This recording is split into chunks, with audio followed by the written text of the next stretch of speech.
Hey, Harry, thank you for joining me for the inaugural episode of Twilio Talks On Air, the podcast where we talk all things customer experience. My name is Nathaniel, and you are? I'm Harry Boyle, Senior Customer Success Manager here at Twilio. Well, it's good to have you here. Good. So we're just both back from Signal, and we'll talk about that in just a moment. But first, what does a Customer Success Manager actually do? Right, well, very good question. So a customer success manager is, particularly in the remit of Twilio, there's many different sort of ways to describe a customer success manager. My role is primarily focused around delivering customer value. So helping customers who are using Twilio, using different products amongst the Twilio suite like Segment CDP to unlock new use cases and drive return on investment and value from their spend with Twilio. So in a nutshell, I'm working with customers. I'm trying to find new contacts, engage new contacts, and essentially make sure that my accounts are as successful as possible using the Twilio suite. And so I'm guessing you talk to customers all the time, and you probably talked to a lot of customers at Signal San Francisco. We both just got back. It was a really great event. Did you enjoy it? I loved it. Good. Absolutely loved it. As I was saying, the jet lag, it takes a while to get used to. But absolutely worth it. Absolutely worth it. But 100% worth it. Okay, let's talk a little bit about Signal. When I think about Signals, each Signal OMS has a theme every year. And last year, it was all about AI is coming. And this time, it was like AI is moving from the lab into production. And I'm curious, what was your take on Signal this year, just overall top level? Yeah, very interesting, Nathaniel. So my overall take is that if 2025 was the year of AI's coming at Twilio, 2026 is very much AI's landed. I think what was really interesting and kind of a huge kind of theme that came up with customers, with some of our keynote speakers, is that AI without any context, without any proper guardrails and orchestration, is just noise. And AI can often be very ineffective if it's not used in an intentional manner. So that definitely came up. I think as well, like what was lovely about Signal this year is the energy was brilliant.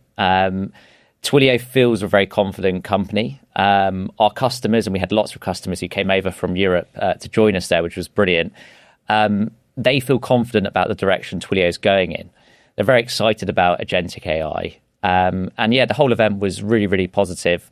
Once the coffee was flowing, the jet lag soon wore off. Just the coffee? Nice. Okay, let's talk a little bit about some of your personal takeaways, right? Yeah. So many different stakeholders are going to have different single line messages that they leave Signal with. What was yours from the conversations you had and maybe with some of your biggest customers? Yeah, great question. I think the new Twilio Console is what our customers want. It was extremely well received. Simplified billing, simplified debugging, email, for example, all in one place. This new One Twilio Console ticks boxes that our customers want. I think a huge other thing that resonated with me, certainly as a consumer, but also with my customers, and I saw lots of nodding heads during Kozema's keynote speech and also in breakout sessions afterwards, is that if the customer experience, whether as a consumer or an end customer, is fragmented and it's siloed, then you suffer as the consumer. And then if you're suffering as a consumer, your customers then suffer. It was really, really clear to me that data without sort of guardrails, without AI being put in without the right sort of guardrails would literally cause huge fragmentation. So yeah, that was really clear to me that customers want AI. They want to go on this AI journey, but it needs to be used effectively. The age-old issue, the classic problem, and to give an example, for example, if you're booking a flight or if you're booking a GP appointment, you call them up, you have one conversation on one channel, whether that's via sort of WhatsApp or email or phone, and there's no context at all on previous conversations you've had. You end up repeating, for example, your medical history with your GP or your prescriptions. And the customer experience, we want to evolve it beyond that. And lots of our customers were saying to me, Harry, I really want to have a solution that we can build on top of with Twilio, which allows us to have a single source of truth and to not be fragmented in terms of our customers' interactions with our brands. Yeah, it really reminds me of the phrase agentic chaos. And like you said, we've seen so much demand from different companies, different organizations, especially with some of the new AI and agentic capabilities that are kind of coming out. And thinking about lots of customers, lots of businesses are asking for this. How much are you seeing this turning into actual outputs, into actual ways that people are taking and deploying these conversational workforces that you can have digitally? A real focus was that, if a conversation ends, if for example, a consumer switches channels, they expect more than just going through a place now where there's no context on any previous interactions that they've had. So I think another key takeaway, and Twilio's moving into the conversational space, and we'll talk more about this later. But conversations need to be, I think, one of three things. They need to be continuous, they need to be contextual, and they need to remain personal. If you could hit all three of those objectives, if you like, with conversations with your customers, you have the chance to make real impact in terms of return on investment.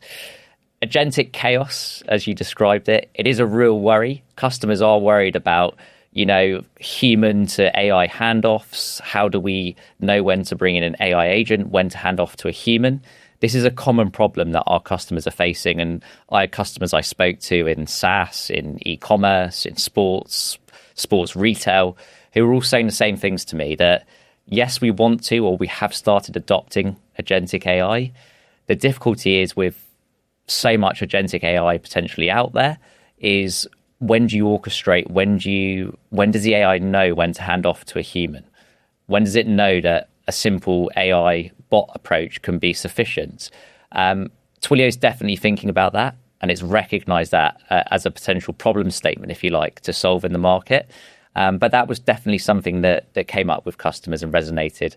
Agentic chaos is not what customers want, but it's definitely something that they're concerned about. Yeah, so it's funny because customers are probably concerned about this, but I think there's a lot of people, probably some listening right now, who maybe are a bit of an AI skeptic. Maybe they want to invest more into humanity and humans being more productive. And I'm sure there are a lot of ways in which a lot of things that maybe aren't top of the headlines that were created, and tools and products that can help humans and people be more productive. Can you talk a little bit about that? Yeah, absolutely. So, I mean, one thing, so there was a couple of things that came up. So, a really powerful stat that I heard when it came to sort of humans being productive, and that sort of whole human versus agentic AI debate and how they work well together, is Forrester, leading brand. They ran a report last year, and only 6% of brands who adopted AI in 2025 actually saw improvements to their CSAT and customer experience scores. So whilst there's a huge appetite to use AI, I don't think people are necessarily applying it in the right ways or with the right situations or circumstances. I think a good example as well is what Twilio's done internally. So to use a horrible expression, Twilio kind of drinks their own champagne or tries their own AI. And I think what was really inspiring, and customers said to me that it was really inspiring, is that Twilio itself as a platform has seen huge improvements. Pretty much, I think it's about 80% of our inbound global support systems for our own customers is now handled by agentic AI. And in that time, since we launched that last year, we've seen our CSAT, we've seen our customer experience scores improve. The reason being for that is the backbone behind that AI. It's conversational, it's personal where it can be, it has memory of certain interactions where it needs to, and it can be deployed in real time across multiple channels. So there's 3 or 4 themes there that keep coming up, and they came up a lot at Signal, both from customer feedback and a lot of our keynote speakers, which is good because it shows that we were really resonating in terms of messaging. No, that's good. And I love how you talk about the different ways we can really give that personal human touch, essentially, to agents with some of that that ongoing context. And look, it's funny you talk about drinking the champagne because I mean we're both Twilions, right? So we both love, or I love Twilio. I'm assuming you do as well. I'm on camera. I've got to say that. Of course you do. So I'm gonna just for a couple of seconds, I'm gonna like wear a couple of different hats, and I'm going to imagine that I am every different person in a C-suite boardroom, and let's talk about some of the things from Signal from their perspective. So imagine I'm a CTO, right? CTO, I'm in charge of bringing to life the kind of AI dreams that my CEO, that my head of product are all imagining. But there's so many different technologies. There's always a new model coming through. Do I really want to like pause and lock in to a specific provider as well? Or how does Twilio help me to be able to move fast when there are so many different models, different providers that are constantly coming and improving? Again, my answer to that is quite a simple one, Nathaniel, which is no, you don't want to be locked in. I was speaking in a breakout afterwards to one of the UK's largest, if not largest now, SaaS companies, a brilliant Twilio customer. And they said, look, our C-suite, whether that's our CTO, whether that's people in non-technical roles, whether that's CFO, CMO, they want to adopt agentic AI. They're starting to adopt agentic AI. What they don't want to do is hedge their bets on being locked in, as you described it, into essentially a walled garden, where they're stuck with one vendor, where they are essentially trapped by technology that may not keep up with the pace of change that their business decisions are going in.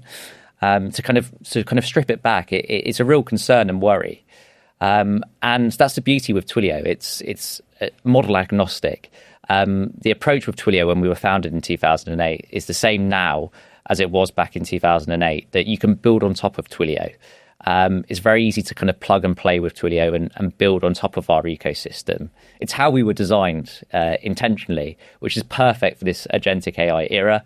It stops the risk of vendor lock-in, which is a genuine concern, particularly around sort of AI and governance and potential future ramifications with it.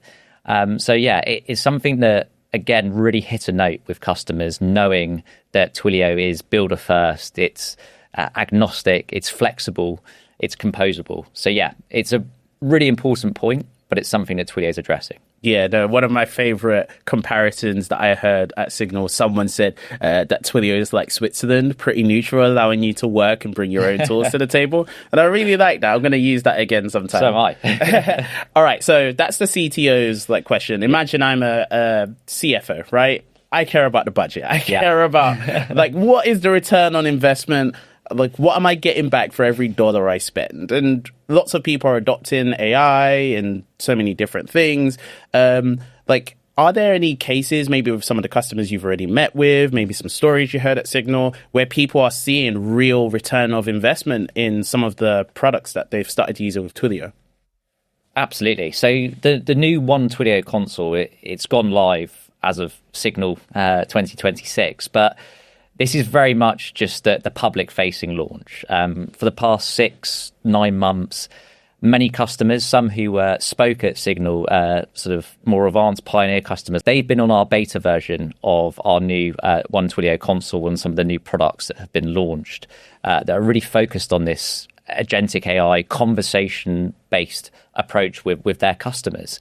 They've been seeing huge success. So one customer, for example, they have a large customer sort of call center.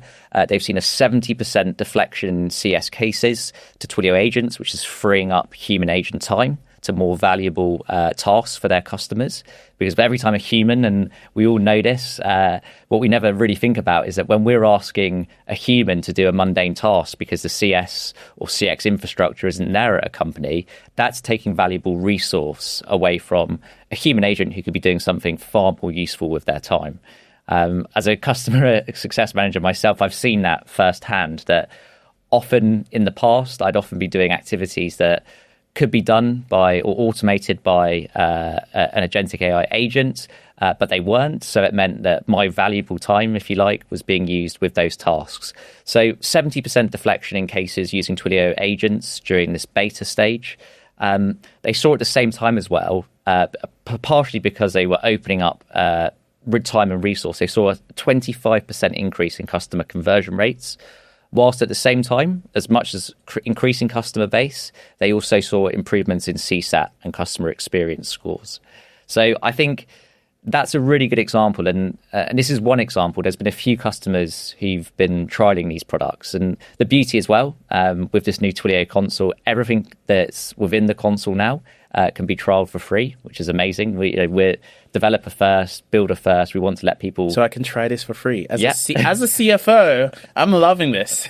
Yeah, well, it's that model-agnostic, plug and play approach. And we're wanting our customers to try it. And those who have, seeing reductions in technical issues, seeing increases in customer conversion and new business acquisition, as well as improving CX scores and customer sentiment, those are recipes that a CFO, you can't not really like.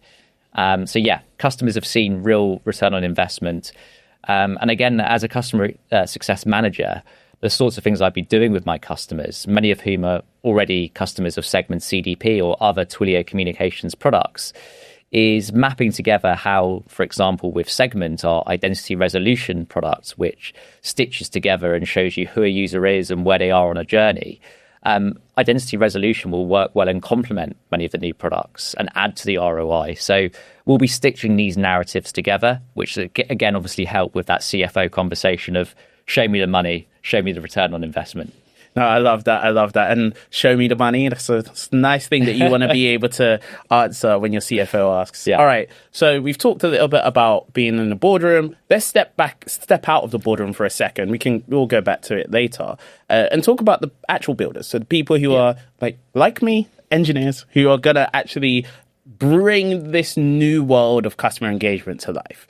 We talked a lot about the new console, which is great, but there are some other products that you've kind of mentioned or kind of referenced. Let's kind of go through the top products that got launched at Signal, some of the big things that everyone should be watching out. So that we can go through them one by one. Tell us, I can say some of them and then you can tell us exactly what it is, what it does. So I know we talked about the new Conversations platform and it's built of a bunch of different pillars, to be fair. So let's talk about Conversation Orchestrator.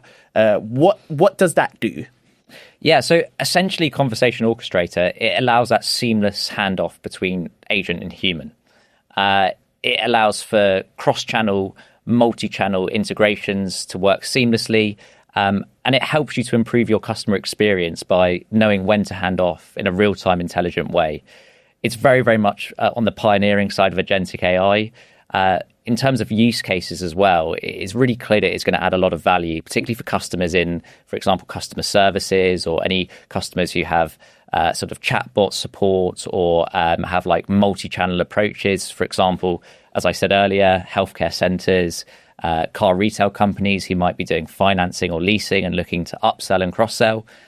So Conversation Orchestrator, the ability to hand off that seamless interaction between human, AI agent to AI agent even, is really, really clever. And that orchestration piece is something that's coming with Conversation Bringing Orchestrator. all of those different conversations on WhatsApp, SMS, RCS, phone calls, all into one, which is something I think a lot of people have built, but it's really, really hard. So to have it straight out of the box is nice.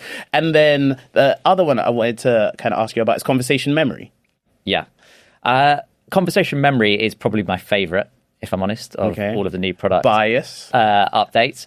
The best way I can describe Conversation Memory is that when the customer travels, either metaphorically with, moving through a sales cycle, or they change location, for example, if you were an airline or you were a car rental company again, someone might move city.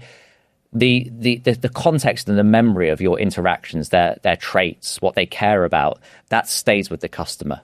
The reason I think it's so powerful, Conversation Memory, and why I'm so keen to get my customers onto the beta version of it, or now it's in GA to get them onto that version of it, is because it complements so well with our identity resolution within Segment. So not only with Twilio, you can see, who the user is and stitch that profile together, whether that's across, as you were mentioning, Nathaniel, SMS, RCS, WhatsApp, in a centralized data platform, CRM. You can also now see and understand who that user is and also what they've been doing historically. That additional layer of memory, that additional layer of context means that you can personalize the experience and contextualize the experience to a far greater level than ever before. It's what customers are starting to expect. There's a very good adage that you always remember when a customer experience is bad. When the customer experience is seamless, you don't really remember it. But I'm sure if I asked you, and we won't name names, of I can think of a few. 2 or 3 brands where you've had a poor customer experience and that's really affected your relationship with that brand over time. A lot of it is to do with the fact that you probably move channels and the context is lost. You are a loyal customer who then feels like a stranger. It's a bit like, for example, your flight's cancelled or your flight's delayed by 5 or 6 hours. And, as you're trying to deal with that, as you're trying to scope, how am I going to sort of sort the car rental if you're going on holiday the other side, which I'm now going to be late for. I need to let my Airbnb know that I'm going to be late for my check-in. All of these things that you have to sort of like bounce around in your head. With conversation memory, you'll be getting a much more up-to-date, real in-time experience based off of what's happened in your interactions with that company before, and you're not going to be sent the dreaded "have you thought about this product upsell" when you're dealing with an issue at that time. Absolutely. I love also the fact that it remembers the details. Yes. Like those important details, relevant details to a conversation. All right, let's step back into the C-suite room. So we talked a lot about these different tools and how AI can work. But there's probably a lot of chief legal officers, I'm going through all of the acronyms, who are probably a little bit nervous, a little bit maybe worried about where all this goes, especially when it comes to like data stewardship and all of these things and compliance. So tell me a little bit about how Twilio helps people to remain in a compliant and safe manner when they're using these AI tools. I think particularly pertinent as well, considering that, I'm a customer success manager for EMEA. Twilio is very much a global brand, but obviously we're both based in EMEA, and I myself primarily support our customers based in EMEA, where compliance, where HIPAA regulations, GDPR, these are all things that are rightly top of mind for customers. I think that the beauty with Twilio, and for example, with conversation memory, the fact that it's providing context and nuance on a profile means that the whole sort of idea of sort of ethical AI or built-in compliance, because you're reducing errors, you're reducing operational risk. These are all really, really important things. The more you can orchestrate. So I think that the combination of conversation memory, conversation orchestrator, and conversation intelligence, so that with conversation intelligence, the fact that it can work in real time and provide data in real time across every different platform, every different channel that the user's engaging on, means that the chance for AI creating errors is reduced. This means that the sort of ethical argument around agentic AI and the benefits outweigh some of the concerns people have around sort of guardrails. There's other sort of more tactical things that Twilio's done, like making voice PCI compliance. With our other new product, Agent Connect, you can secure AI across multiple channels, like voice and messaging, and plug in AI across multiple channels, which again, and build on top of that with Twilio. So there's lots that we're doing as a business, as we always have done, as we always will do, to mean that, chief legal officers can sleep a little bit easier when it comes to AI. I don't know if any chief legal officer sleeps totally easy, but at least we can help them sleep a little bit easier. That is a good point. Yeah. Okay. And last but not least, let's talk about that head of product, that person who has to take all of this. They've got the green light from everyone else in the C-suite, and they have to go and implement this, right? And one thing that I think Twilio, like you said before, is it always gives those tools to builders, right? But builders, they've planned their 2026 roadmaps. They probably already had the direction they're going in. Maybe they already have a lot of traffic on Twilio already. Like, one thing I want to ask is, will all of this change blow up the work that they're doing already? Are they going to have to start from scratch? How are we as Twilio helping them support their transition towards Agent Connect, identity verification, and so on and so forth? Again, well, I feel privileged, really. I spent a lot of time with VPs of product, chief product officers at Signal, and the feedback I got, and one was working with one of the UK's largest gaming companies, is that they see a greater risk to not adopting AI to help operational efficiency rather than, we've got a roadmap for the next 3-6 months. We have to rigidly stick to that roadmap. I think what's super interesting as well is that for certain businesses, for certain brands, AI may be more appropriate in certain product streams and certain businesses that they have than in others. And there's always nuance to this.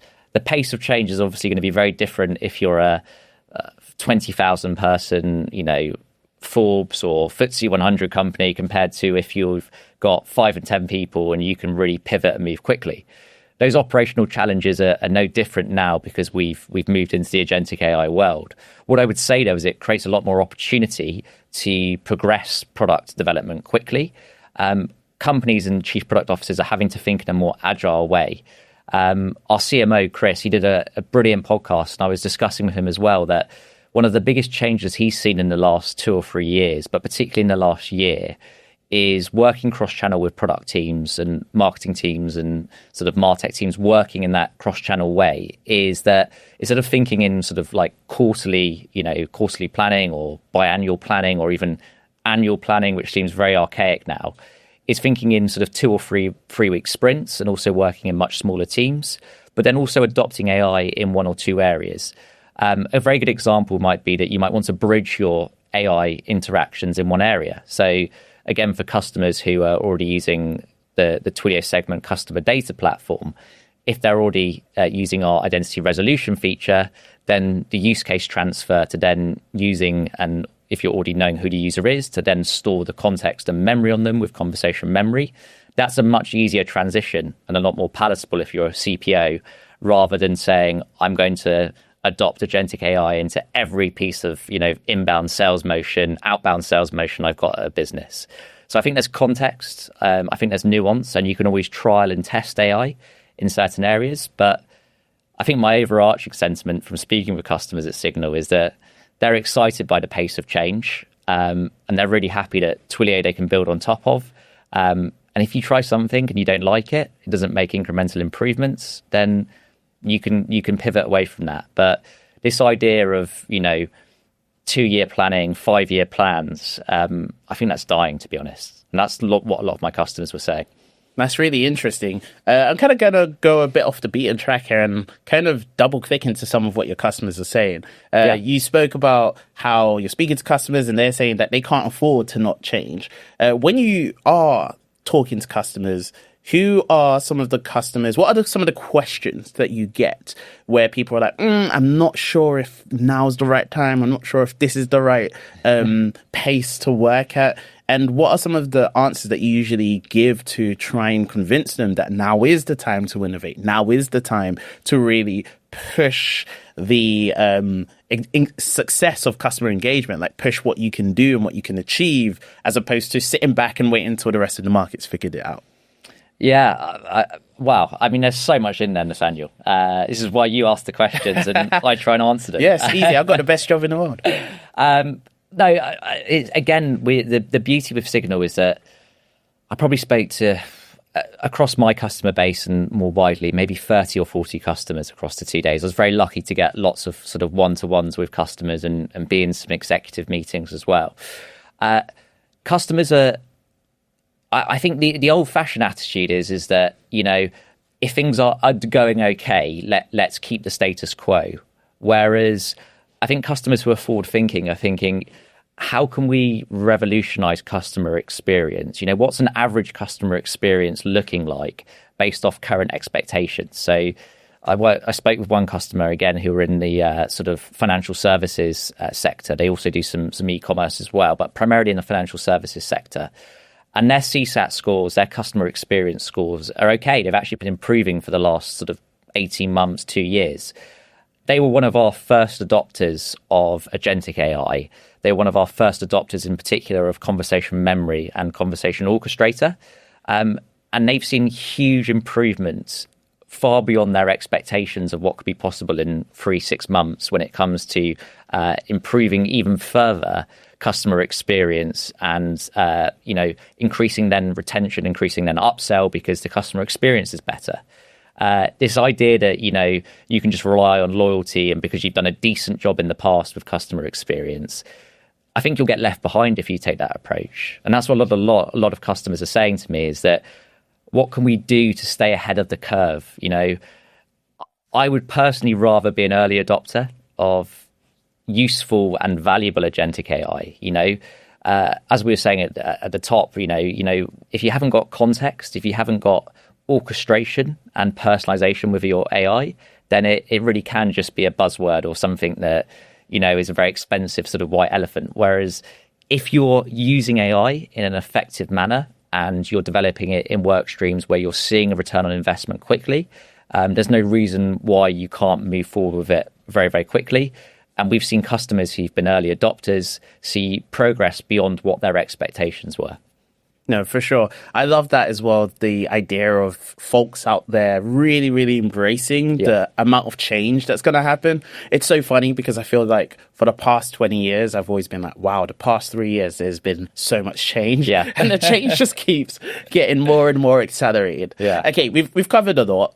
But now let's just go into some quick fire questions about your Signal experience as a whole. Okay, I haven't vetted these either, so I hope they're not too personal. Well, you have to just come up with the first answer that comes to your head. No lie and be totally honest. Always dangerous. Always dangerous. All right, so Signal, we have a bunch of demos. Lots of new stuff gets shown. What was the best demo at Signal? Without a doubt, Vanessa Thompson's demo. So Vanessa Thompson's our VP of Growth Marketing.